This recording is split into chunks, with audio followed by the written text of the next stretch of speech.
Oui, voilà, ça tourne. Bonjour frères et sœurs, j'espère que vous allez bien. J'ai désiré faire cette vidéo pour qu'elle soit postée le dimanche 8, alors que vous l'écoutez le matin ou que vous l'écoutiez, pardon, l'après-midi, peu importe. Je vous bénis au nom de Jésus. Et bien sûr, vous savez que ce dimanche-là, exceptionnellement, très exceptionnellement, il n'y a pas eu de célébration à Concordia. Et c'est pour ça que je vous encourage, vous savez qu'il n'y a pas de pensée religieuse, eh bien allez vous connecter à d'autres cultes en direct ou même à aller d'autres églises quand il n'y a pas très exceptionnellement de célébration. N'hésitez pas, vous savez, on ne voit pas les choses de manière religieuse. Nous considérons que nous sommes tous ensemble le corps de Christ et que le Saint-Esprit peut vous parler là où vous allez, même avec d'autres enfants de Dieu, bien heureusement. Ok, alors j'espère que vous passez ou que vous avez passé, je ne sais pas quand vous regardez cette vidéo, un bon dimanche. Je suis pour ma part avec ma famille encore dans le sud de la France, quelques jours seulement, je serai de retour la semaine prochaine et on veut vraiment vous bénir au nom de Jésus.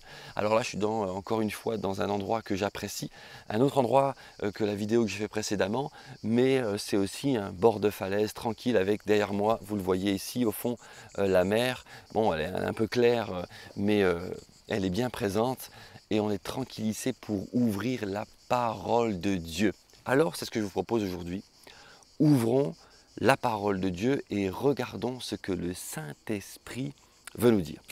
Je pense que nous entrons dans une période de nos vies. Alors, bien sûr, c'était peut-être toujours une attitude que nous devrions avoir. Vous allez me comprendre avec ce que je veux dire, mais nous entrons dans une période de nos vies où il nous faut avoir conscience que quoi que nous fassions, Dieu le voit.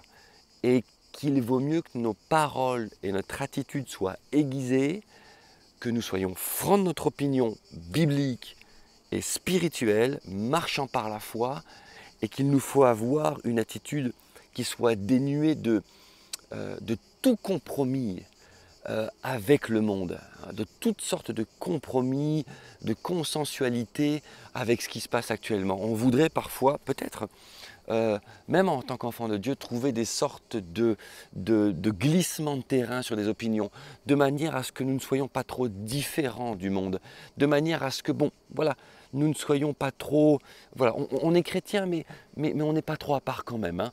On est chrétien, mais on va quand même accepter ce qui se passe et puis prendre les décisions par rapport à ce qui se passe. On vit dans une période, donc ce message quand il est posté, le pass sanitaire a été accepté, tout ce qui se met en place est devant vos yeux comme devant les miens. On vit dans une période où nous sommes appelés, nous enfants de Dieu, à ouvrir les yeux et ne pas avoir peur de dire les choses telles qu'elles sont.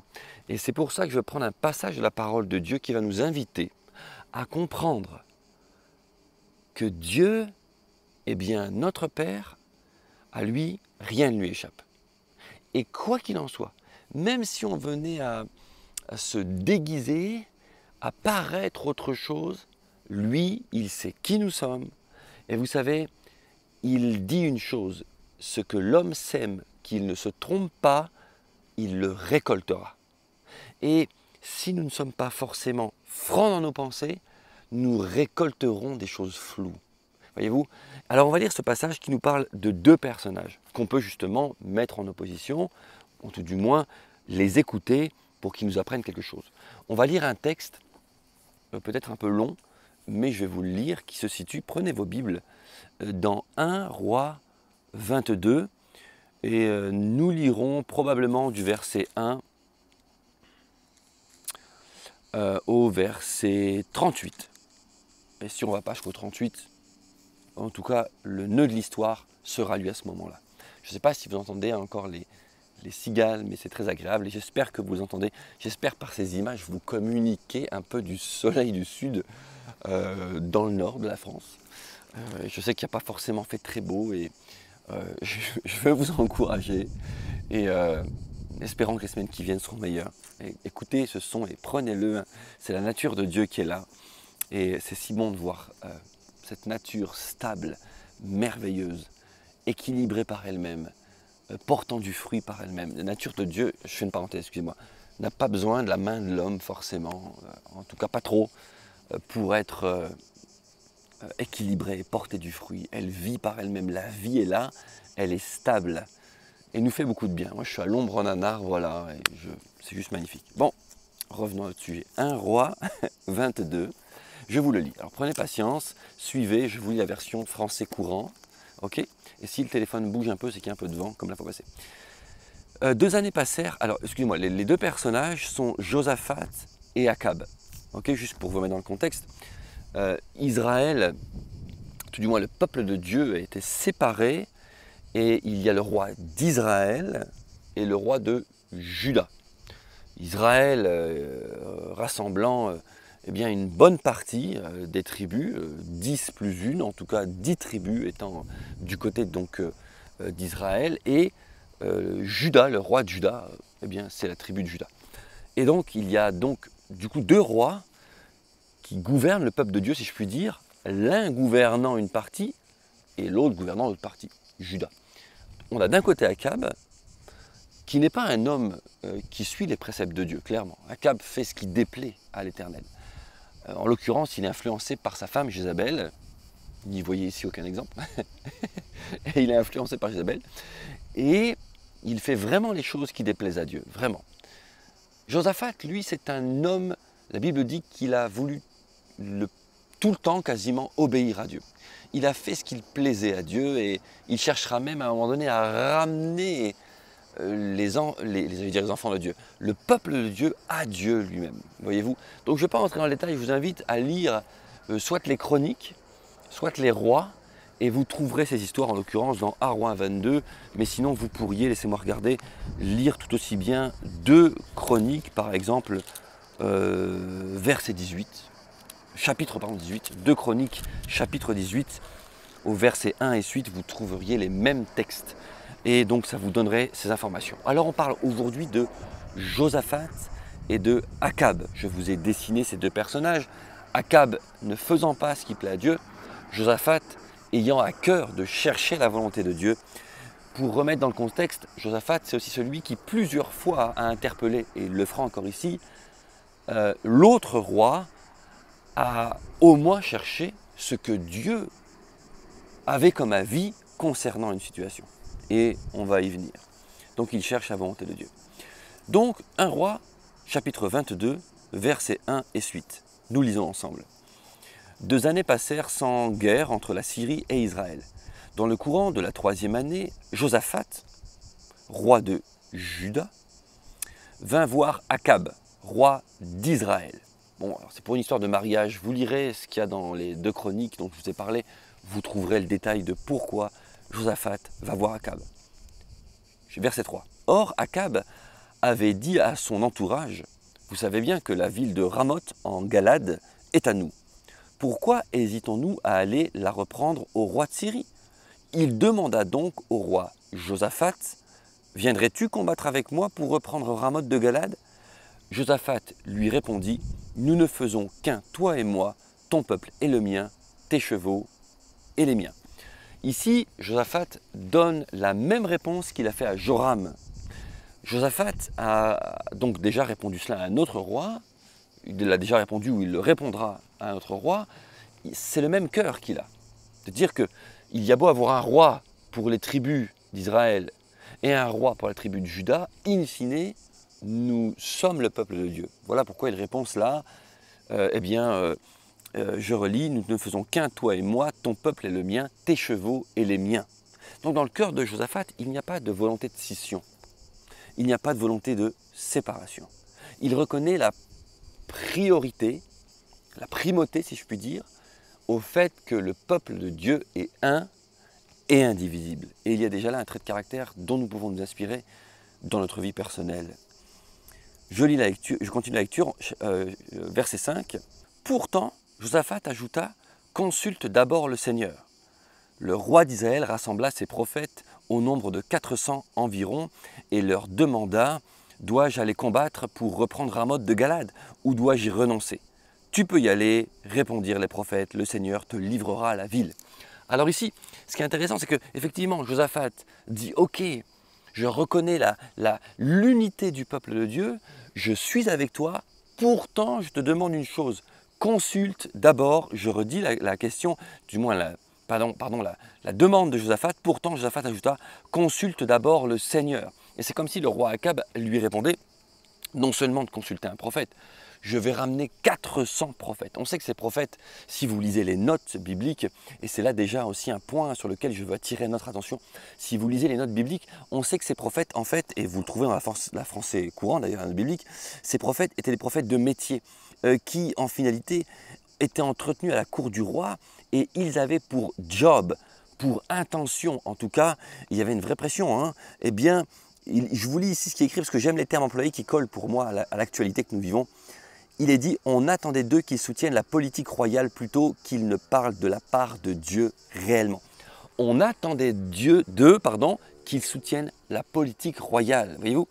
Et ce que je trouve extraordinaire, c'est qu'en réalité, même si à l'époque, vous savez, il y avait une vraie pression sur les prophètes, comme je le disais, on trouve des fois certains prophètes de Dieu même qui sont sur la lisière. Vous avez, et d'ailleurs plus tard, d'autres prophètes qui auront peur même de Jézabel pour leur vie, voyez-vous. Et donc du coup, il y a réellement une pression. Et ici, ces prophètes sont entretenus à la cour du roi. Il y a une sorte de mélange qui revient à ce dont je vous parlais. Nous sommes dans une période, et c'est là où ça me parle, mais déjà à l'époque, on le trouvait ici, eh bien, il y a ce mélange où les prophètes ne disent plus vraiment ce qui vient de la part de Dieu. Et voyez-vous, dans nos cœurs, je pense que parfois c'est comme ça. On a envie, on façonne nous-mêmes presque quelques pensées pour... on aimerait tellement que dans notre être intérieur, ici c'est l'alliance, cet esprit n'était pas dans les gens, mais dans notre être intérieur, entendre la voix de Dieu dire quelque chose qui collerait avec ce qu'on a envie de penser. On aimerait tellement, alors on façonne cela intérieurement et on l'excuse, on l'explique même parfois. Vous savez, dans la situation qu'on vit actuellement, je n'entrerai pas dans le détail, c'est pas mon propos ce matin, mais nous sommes dans une période de vie au regard de ce qui se passe en France, les décisions que prennent les autorités, où on aurait tendance à trouver des arrangements, dire bon, on peut quand même bien suivre tel mouvement, ou nous plier à telle chose, on est quand même enfant de Dieu, chrétien, il faut montrer le respect, il faut montrer allez, on est de bonnes personnes, qui n'allons pas faire de vagues. Vous savez, toutes ces choses-là qui sont en réalité, qui viennent asseoir une forme de pseudo-sagesse. Et on voudrait s'expliquer que c'est ce genre de langage que Dieu veut que nous ayons. Et puis on a des positions un peu, du coup, intermédiaires. Ce n'est pas un compromis, c'est un intermédiaire, voyez-vous. Mais frère, sœur, mon frère, ma sœur, et même si on ne parle pas de l'actualité, en finalité, quelle que soit ta situation, Dieu, et on le verra dans le passage, te voit déjà de son ciel de gloire. Il connaît ton attitude. Quel que soit l'effort que tu mettras à te déguiser dans tes relations, à chercher à avoir une vie plus ou moins équilibrée, et puis genre j'ai rempli le tableau et tous les points sont au vert pour un résultat cohérent, Dieu sait déjà si tu as été clair, net, précis. Si tu as, et vous le verrez que c'est important dans le passage qu'on va lire, qu'il faut déclarer notre identité en tant que qui nous sommes de manière claire, nette et précise. Ne pas chercher à nous déguiser ou à avoir un comportement qui ferait que nous ressemblons un petit peu aux gens de ce monde. Comme ça on ne les trouble pas trop. Et puis on passe sous les radars. Voyez-vous, j'ai cette impression, voilà, c'est le terme. J'ai cette impression parfois que l'Église cherche à passer sous les radars, à voler sous les radars. Un jour, on m'a répondu cela, un jour j'étais un peu franc dans mes propos, et je parlais avec une personne, un chrétien, et je discutais avec lui sur une situation quelconque de la société, et puis je dis, mais je trouve que l'Église devrait au moins, en aucun cas, revendiquer quoi que ce soit. Ce n'est pas à nous à aller prendre la place du gouvernement ou des politiques, loin de là, mais au moins exprimer son opinion quant à la vérité qui doit être déclarée. Je vous parle de ça il y a des années, hein. Et la personne m'a répondu, surtout pas, surtout pas. On donnerait aux autorités le bâton pour se faire battre. Mais comme si, nous, enfants de Dieu, nous, disciples de Jésus, nous ne savions pas que nous connaîtrions des tribulations. Jésus a dit, vous connaîtrez dans ce monde des tribulations, mais soyez en paix, j'ai vaincu le monde. Donc si en tant qu'enfant de Dieu, tu cherches à travailler de manière un peu consensuelle, et même ce qui viendrait de la part de Dieu pour t'enseigner de manière, je vais utiliser le mot, mais de manière positive, pour t'enseigner de manière radicale, je fais des choix qui sont clairs, nets et précis. Il n'y a rien de mauvais à ce terme-là, c'est clair, net et précis. Je porte ma croix, je désire suivre Jésus, et je marche dans les traces de Jésus. Voyez-vous ? Eh bien, des fois, on aurait peur de cela. et on voudrait façonner des réponses en nous. Et c'est ce que Akab fait. Il dit à Josaphat, je vais ramener 400 prophètes. Mais on sait que ces prophètes sont de toute manière des prophètes influencés pour dire ce qui plaît au roi. Le roi Akab ne veut pas, pourtant il est le roi d'Israël. Il est le roi d'une partie du peuple de Dieu. Eh bien, il ne veut pas entendre ce que Dieu a à lui dire. Et il sait que la vie qu'il a depuis un petit bout de temps, eh bien, ne plaît pas à Dieu. Il sait que ce qu'il fait n'est pas correct devant Dieu. Et juste sur une parenthèse, si quand tu écoutes ce message, tu te sens interpellé, tu te dis, je crois que je suis un peu comme le roi Akab. Je fais partie du peuple de Dieu, mais je sais que ce que je fais n'est pas clean devant Dieu. Je sais qu'en réalité, mes pensées, les mots, les gestes, mon attitude, c'est comme pas clean. Et je sais que je n'ai pas encore fait le net là-dessus. Je ne suis pas encore revenu à Dieu. Je t'encourage, reviens à Dieu. Rien n'est perdu pour toi, rien du tout.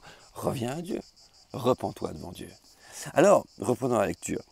Alors que le roi Akab consulte les prophètes pour entendre de manière, on va dire, pour correspondre à la demande de Josaphat, entendre ce que Dieu dit. Mais Josaphat n'est pas dupe. Et il dit ceci au verset 7. Mais Josaphat demanda, mais n'y a-t-il aucun autre prophète par qui nous puissions consulter le Seigneur?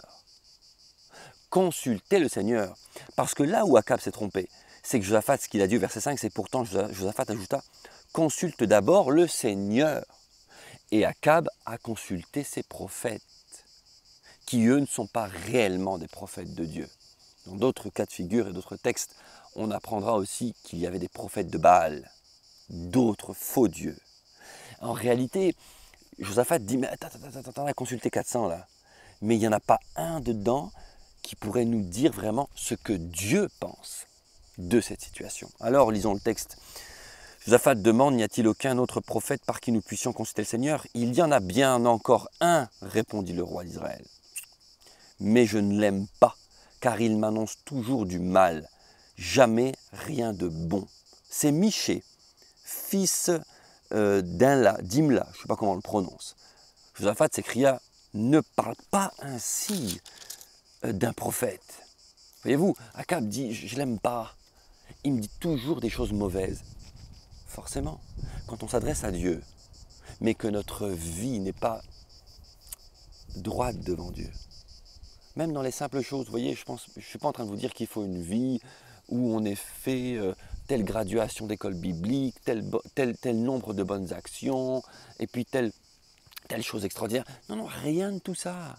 Dans la simplicité d'une vie normale, je suis droit devant Dieu. Je dis la vérité. Je connais la parole de Dieu. Je vois clair dans ce qui se trame actuellement dans ce monde et dans ce pays. Je tiens une position. Je reste sage, plein d'amour envers les autres, plein de paix, mais ma langue ne fourchera pas. Je n'aurai pas honte de dire en qui je crois. Je n'aurai pas honte en temps de, si je puis dire, de guerre, de déclarer qui je suis. Je suis un enfant de Dieu. Je suis un enfant de Dieu qui marche dans la paix et dans l'amour de Dieu, appuyé sur la parole de Dieu. Je crois en Jésus-Christ. Je crois qu'il est mort et qu'il est ressuscité. Je crois qu'il est le Fils de Dieu. Si je vous témoignais de superbes discussions qu'on a pu avoir même pendant ces temps de vacances, où nous avons pu nous positionner. C'est ainsi le cœur aussi de ce que je vais vous dire ce matin, ou je ne sais pas quand tu écouteras cette vidéo. Positionne-toi sous l'étendard de Dieu réellement. Il y aura des petites coupures des fois dans la vidéo, ne vous inquiétez pas, hein, c'est juste que je dois couper de temps en temps. Alors, il dit ceci, alors le roi d'Israël appela un fonctionnaire du palais et lui ordonna d'aller chercher rapidement Michée, fils d'Imla. Le roi d'Israël et le roi de Juda étaient assis chacun sur son trône revêtus de leurs habits royaux, sur la place située près de la porte de la ville de Samarie, pendant que les prophètes proclamaient leur message devant eux. D'ailleurs, un certain prophète, Sidékia, s'était fabriqué des cornes de fer, un des prophètes d'Akab, s'était fabriqué des cornes de fer. Et il disait, voici ce que déclare le Seigneur, ces cornes sont le signe de la puissance avec laquelle tu écraseras l'armée syrienne. Et tous les autres prophètes confirmaient ce message en disant, tu peux aller attaquer Ramoth de Galade, tu réussiras, le Seigneur te livrera la ville. Encore une fois, alors que l'autre prophète, Michée, est appelé, pendant ce temps-là, tous les prophètes d'Akab sont en train de dire, et par des signes visibles, avec des objets qui se sont eux-mêmes fabriqués, mais c'est ici une pensée humaine, tu peux y aller. Ça vient servir l'intention du roi qui a bien envie d'aller attaquer la ville. Dieu te la livrera. Le messager, verset 13, qui allait chercher Michée, lui dit « Écoute, tous les prophètes sont unanimes à prédire au roi le succès. S'il te plaît, arrange-toi donc pour parler comme eux. Prédis toi aussi le succès. » Mais Michée lui répondit « Par le Seigneur vivant, je proclamerai ce que le Seigneur m'aura dit. » Point. On verra que Michée dit ça, mais qu'une fois dans le roi, bon, il est un peu sous pression quand même. Verset 15. Il vint se présenter devant le roi qui lui posa cette question. « Michée, devons-nous aller combattre pour reprendre Ramoth de Galade ou devons-nous y renoncer ?»« Tu peux y aller, répondit Michée. Tu réussiras.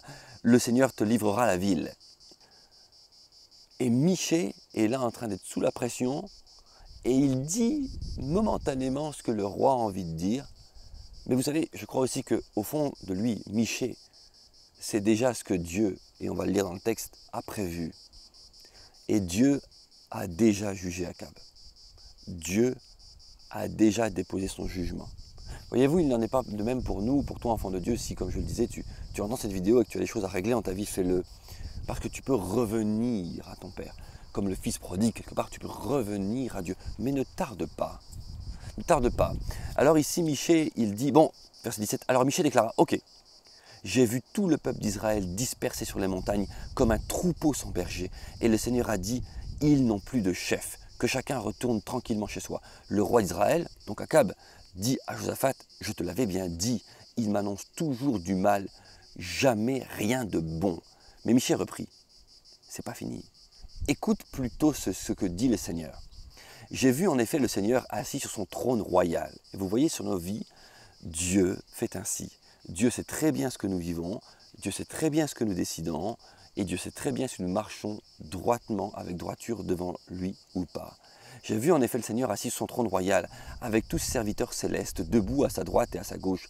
Il a demandé aux serviteurs célestes, qui veut aller donner à Akab la mauvaise idée d'attaquer Ramoth de Galade, afin qu'il soit tué? Voyez, à vous, Akab avait tellement d'iniquité sur les mains que Dieu en avait fini avec lui. Et que Dieu, mettons cette scène, théâtralisons un peu cette scène, il est là avec j'ai envie de dire, des autorités célestes, des autorités célestes capables d'aller influencer Akab et dire, bon, s'il vous plaît, qui veut aller donner cette bonne idée à Akab? Parce que franchement, il faut qu'il fasse cela, il faut en finir avec Akab. Il amène mon peuple, le peuple d'Israël, dans de trop mauvaises voies. Et c'est ainsi que c'est écrit. Il a demandé qui veut aller donner à Akab la mauvaise idée d'attaquer Ramoth de Galade afin qu'il soit tué. Quelqu'un a proposé ceci, un autre cela, alors l'esprit qui inspire les prophètes s'est avancé devant le Seigneur et a dit « Moi, j'irai lui donner l'idée. » L'esprit qui inspire les prophètes, les autres 400 prophètes. Moi, j'irai. Comment, a demandé le Seigneur. J'irai, a-t-il dit, et je ferai prononcer des mensonges par tous les prophètes du roi. Le Seigneur lui a répondu, c'est un excellent moyen pour le tromper. Vas-y et fais cela. Eh bien, ajouta Michée, maintenant, c'est fait. Et Akab, en entendant cela, aurait dû s'arrêter, aurait dû se rendre compte qu'en finalité, Dieu sait tout, que Dieu en a décidé quelque chose de défini à son propos, et qu'il doit se repentir. Il faut qu'il arrête. Dieu par cette voie-là, par le second message de Michée, dit à Akab, écoute, Dieu a décidé de te faire mourir tellement tu es mauvais. L'idée d'aller attaquer la ville, en réalité, c'est une idée qui est inspirée, qui t'est insufflée, et elle a un sens, cette idée. Elle est empreinte, porteuse du jugement de Dieu sur toi. Parce que tu as été mauvais. Et Akab a toutes ses cartes entre les mains. Akab est au courant de tout. Akab, au travers de Michée, est même au courant de ce qui se passe dans le ciel. Il pourrait très bien s'arrêter. Et on va lire qu'il va rester têtu. Il va essayer de s'en sortir avec ses propres moyens. Et nous, parfois, alors qu'on sait très bien ce que la parole de Dieu dit, on sait ce que Dieu nous demande, on est inspiré, on a les choses sous les yeux, les choses nous sont clairement écrites, on sait très bien comment on doit se comporter. Mais des fois, on reste têtu et on va encore une fois chercher à comme ça trouver des moyens qui sont des moyens flous. Alors il dit ceci, le Seigneur a laissé un esprit inspirer les mensonges, etc., etc. Je vous passe les détails, je vous invite à lire 1 Roi 22 au complet. Alors le roi fait arrêter Michée, je vous paraphrase, il le fait emprisonner dans une ville qui s'appelle Hamon, et il dit simplement qu'il doit recevoir du pain et de l'eau. Et Michée dit, si tu reviens sain et sauf, c'est que le Seigneur n'a pas parlé par mon intermédiaire. Au verset 29, le roi d'Israël et Josaphat, roi de Juda, allèrent donc attaquer Ramoth de Galad. Le roi d'Israël dit à Josaphat, je vais me déguiser pour aller au combat. Mais toi, mets tes habits royaux. Ainsi, le roi d'Israël se déguisa pour aller au combat. Or, le roi de Syrie, donc celui qu'ils vont attaquer, avait ordonné aux 32 chefs de ses chars de guerre de n'attaquer ni les simples soldats, ni les officiers, mais seulement le roi d'Israël. Voyez-vous, Akab essaie, il joue, il essaie d'être fourbe. Il dit à Josaphat, toi tu mets tes habits de roi, pardon. Vas-y en tant que roi. Moi je vais y aller en tant que simple personne, simple combattant. Et il pense, Akab pense qu'en se déguisant de la sorte, il va réussir à échapper à ce que Dieu a déclaré. Plutôt que de se repentir, il veut jouer, excusez-moi, je vais emprunter cette expression, il joue avec le feu et il va essayer d'échapper à ce que Dieu dit. Mais il n'en est rien. Josaphat, lui, pour quelle raison? Va mettre ses habits de roi. Il n'a pas peur de qui il est. Il a entendu que Dieu avait donné un jugement sur Akab et non pas sur lui, Josaphat. Il n'a pas peur. Il va garder ses habits de roi et il va aller à la guerre. Mais il n'empêche qu'il garde sa position de roi. Comme j'ai envie de te dire, garde ta position d'enfant de Dieu dans tous les domaines de ta vie, même si la pression vient. Ne tombe surtout pas dans le premier piège, qui serait de dire, bon, je vais trouver en moi une sorte de pensée que je vais moi-même animer, je vais me convaincre que ça vient de la part de Dieu, comme Akab l'a fait avec ses faux prophètes. Non, ne tombe pas dans le deuxième piège. Je vais quand même aller à cette bataille, et même si Dieu jugerait cette situation, je vais me déguiser en humble serviteur, en quelqu'un qui, peut-être vais-je échapper au regard de Dieu. Rien n'échappe au regard de Dieu. Et là, Akab, lui, reste qui il est. Il prend position et il garde ses habits de roi. Mais il fait plus. Il fait plus. On lit ceci. Or, le roi de Syrie avait ordonné à ses 32 chefs de ses chars de guerre de n'attaquer ni les simples soldats, ni les officiers, mais seulement le roi d'Israël. C'est pourquoi, lorsque les chefs de chars virent Josaphat, ils se dirent que c'était certainement le roi d'Israël. Et ils se tournèrent contre lui pour l'attaquer. Toute l'armée de Syrie est en train de se diriger vers Josaphat. C'est comme si le plan d'Akab était en train de réussir. Or, excusez-moi, mais Josaphat, poussa son cri de guerre. Et les chefs des chars se rendirent compte que ce n'était pas le roi d'Israël. Alors ils cessèrent de le poursuivre. Or, est-il écrit, Josaphat poussa son cri de guerre. Et son cri de guerre était son identité. Son cri de guerre déclarait de quelle tribu il faisait partie. Son cri de guerre déclarait au nom de qui il combattait. Le Dieu Tout-Puissant, il était non pas le roi d'Israël, mais le roi de Juda. On peut imaginer ça, que son cri de guerre contenait ces informations. Je suis Josaphat, fils d'un tel, roi de Juda. Je combats pour l'Éternel, Dieu des armées. Eh bien, c'est comme si nous, dans nos positions qui pourraient paraître difficiles, alors que la pression se fait, nous pourrions crier et dire « Je suis un enfant de Dieu, je crois en Jésus-Christ et je resterai ferme sur mes positions. Je viens non pas en mon nom, mais au nom de l'Éternel, Dieu des armées. Je combats dans la droiture et la vérité et je tiendrai ferme. » Alors toutes les flèches qui étaient dirigées vers Josaphat, tous les chars qui s'apprêtaient à attaquer Josaphat, se sont rendus compte qu'il n'était pas le roi d'Israël, mais le roi de Juda. Se sont rendus compte que ce n'était surtout pas lui qu'il fallait poursuivre, mais Akab. Comment Dieu va faire les choses? Il est dit ceci, verset 34, « Or, un soldat syrien tira de l'arc au hasard. » Je ne sais pas si on se rend compte. Dieu fait ce qu'il veut des circonstances.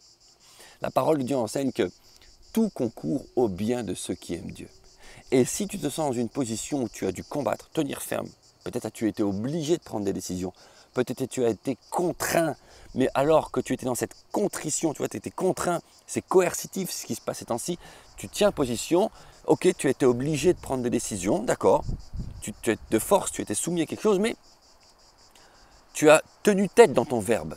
Tu as tenu tête en disant, là je suis d'accord, mais là je ne suis pas d'accord. Voilà, ok, je dois prendre cette décision, mais je vous le dis quand même, je ne suis pas d'accord. Je suis un enfant de Dieu, je crois que cela est la vérité, je crois que ce qui se passe n'est pas correct. Voyez-vous, je ne donne pas de détails, hein, ok, mais voyez-vous, dans tout cela, vous avez raison de tenir ferme dans votre parole. Je veux rappeler ceci, écoutez, les premiers chrétiens qui ont été persécutés dans l'église primitive, qui ont été jetés au lion, qui ont été jetés à la torture, qui ont été donc donnés à la torture, n'étaient pas torturés parce qu'ils étaient chrétiens. Ils étaient torturés parce qu'ils prêchaient la parole de Dieu. Ils étaient torturés et amenés à la mort parce qu'ils continuaient à parler. S'ils étaient restés chrétiens et consensuels et qu'ils suivaient le mouvement, ok, c'est des chrétiens, mais ils ne font pas trop de bruit, ils suivent la suite des événements, pas de problème. Non, ils étaient chrétiens et continuaient à déclarer ce que la parole de Dieu dit. Qu'en est-il de ta vie? Josaphat arrive sur le lieu de guerre et il déclare qui il est, il lance son cri de guerre. Et c'est ça qui le délivre. C'est ça qui fait que tous les guerriers ne vont pas s'abattre sur lui. Alors Dieu utilise une circonstance. Or, un soldat syrien tira de l'arc, verset 34, au hasard, et la flèche atteignit le roi d'Israël entre les plaques protectrices de sa cuirasse. Non mais est-ce qu'on se rend compte de ce qu'on lit? Le soldat est là, il tire au hasard. Et la flèche, quand elle fait ça, et va frapper le roi Akab et passe justement entre les plaques protectrices. Mon frère, ma soeur, si tu ne marches pas droit devant Dieu, rien ne pourra te protéger. L'apôtre Paul précise, en parlant du repas du Seigneur, que c'est pour cette raison qu'il y avait tant de malades et de morts. Parce qu'il prenait le repas du Seigneur sans considérer que c'était le corps de Christ. Et il prenait cela comme un jugement contre eux-mêmes. Mon frère, ma sœur, c'est avec beaucoup d'amour, de tendresse et de douceur que je veux lire ce texte. Parce que nous pouvons nous revenir à Dieu. Nous pouvons décider de marcher droitement. Peut-être que tu penses qu'une partie de ta vie n'a pas été droite devant Dieu. Alors confesse-le. Simplement demande pardon à Dieu. C'est tout. Je parle quand tu étais enfant de Dieu déjà. Avant que tu ne sois converti, bien sûr que ta vie n'était pas dans les voies de Dieu. Ma vie, avant que je sois converti, était une vie que la parole de Dieu, pourtant je n'étais pas quelqu'un de si mauvais que ça, mais était une vie quand même rebelle sur la parole de Dieu. Je suivais mes propres voies à moi, non pas les voies de Dieu. Je ne parle pas de ce pan de ta vie-là, je parle du pan de ta vie où tu es enfant de Dieu, comme Akab fait partie du peuple de Dieu, prenons un peu cette analogie, et tu décides quand même de prendre des décisions floues, de ne pas vraiment suivre ce que la Bible dit, de ne pas vouloir entendre ce que le Saint-Esprit te dit et de te construire des pensées. Est-ce que tu comprends le cœur de mon message? Reviens à Dieu. Et là, toutes les circonstances, et en l'occurrence ici une circonstance, un soldat syrien tire au hasard et la flèche vient toucher le roi. Je vais arrêter la lecture là. Moi, je vous encourage à lire jusqu'à la fin, au verset 39, mais je vais en arrêter ici mon message. Il a tiré ce soldat et ça a touché le roi Akab. Le roi Akab n'est pas mort tout de suite, il a dû rester au combat alors qu'il a demandé à un soldat de le ramener chez lui, mais la bataille était trop forte et il a dû rester au combat. Et il est mort sur son char. Et ce que Dieu avait prévu est arrivé. Voyez-vous, ce que Dieu avait prévu est arrivé. Ces faux prophètes avaient dit, vas-y, tu auras la victoire. S'il avait suivi ces faux prophètes, il serait mort. Michée est arrivé. Il lui a dit, vas-y, va combattre. S'il avait écouté Michée, sa première intention, il serait mort. Mais Michée, dans sa deuxième élocution, disant la vérité de ce qu'il a vu de la part de Dieu, a donné au roi Akab toute la transparence de ce que Dieu avait prévu de faire. Et le roi Akab aurait pu s'arrêter là, aurait pu peut-être demander pardon à Dieu. Et il ne l'a pas fait. Il a voulu même, et je ne refais pas toute l'histoire, encore condamner, se cacher derrière Josaphat et faire en sorte que tous les feux de l'ennemi, quand je dis le feu, toute la puissance de feu de l'ennemi soit dirigée vers Josaphat et non pas vers lui. Ça, c'est des stratagèmes humains. Mais écoute-moi bien, mon frère, ma soeur. Aucun stratagème humain ne pourra te protéger devant le regard étincelant de Dieu. Je nous amène quelques instants au dernier moment de notre vie, quand nous rencontrerons Dieu, quand nous serons devant lui. Peut-être mourrons-nous sur cette terre, peut-être verrons-nous Jésus revenir, mais nous le verrons face à face. Et voyez-vous, il nous dira « Rentre bon et fidèle serviteur » si nous rentrons. Voyez-vous, je crois qu'il faut que nous vivions déjà ici-bas sur terre avec cette réalité, avec cette réalité qui peut paraître à la fois sévère, mais qui est salutaire pour nous. Je veux vivre aujourd'hui selon les voies de Dieu. Alors je veux terminer ce message en étant avec vous, peut-être avec ces quelques mots. Veux-tu vivre selon les voies de Dieu? Il est peut-être temps, mon frère, ma soeur, de revenir à Dieu. Il n'est pas trop tard. Reviens à Dieu. Ne cherche plus de compromis. Reviens à lui. Arrête de faire ce qui ne plaît pas à Dieu et marche dans les voies de l'Éternel. Nous sommes dans une période en 2021 de vie où plus que jamais, il nous faut être droit, fermement appuyé sur le roc, avoir les pensées rafraîchies par Dieu, l'intelligence rafraîchie par le Saint-Esprit, nous dépouiller de tout ce qui pourrait s'accrocher si facilement à nous, comme nous le dit Hébreux 12, je vous invite à le lire, versets 1 et suite. Débarrassons-nous de tous les péchés qui s'accrochent si facilement à nous et courons la course qui nous est proposée en gardant les yeux fixés sur Jésus. C'est ce que je vous propose. Ne soyons pas des Akab, soyons des Josaphat. Ne soyons pas des fourbes, soyons des droits devant Dieu.